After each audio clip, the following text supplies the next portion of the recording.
आपण पाहताय महाराष्ट्र खबर न्यूज। या बातमीचे प्रायोजक आहेत श्री गणेश ज्वेलर्स अँड सराफ दक्षिण पुणे। नवी मुंबईतील बेलापूर खाडीजवळ बुधवार संध्याकाळी पोलिसांना बेलापूर खाडी किनारी एका महिलेचा मृतदेह असल्याची माहिती मिळाली। त्यानंतर पोलिसांनी घटनास्थळी धाव घेतली। तिथे एका 18 ते 19 वर्षीय तरुणीचा मृतदेह मिळाला।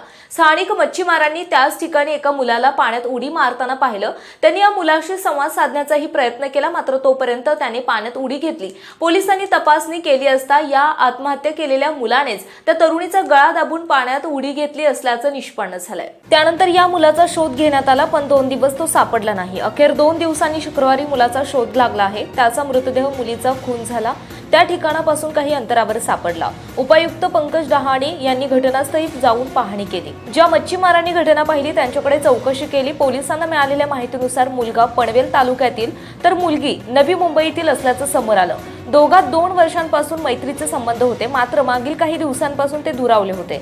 त्यानंतर घटनेच्या आदल्या दिवशी आणि घटनेच्या दिवशी ते एकमेकांना भेटले। त्यातून त्यांच्यात वाद झाला। मुलाने मुलीची हत्या केली आणि तिला पाण्यात टाकले। यानंतर त्याने स्वतः पाण्यात उडी घेत आत्महत्या केली। मात्र त्याने असं का केलं याचा खुलासा अजूनही होत नसून पोलीस याबाबत अधिक तपास करतात। मात्र नवी मुंबई परिसरात रोजच अशा एकामागून एक घटना समोर येत असल्याने नागरिकांमध्ये भीतीचं वातावरण पसरलंय।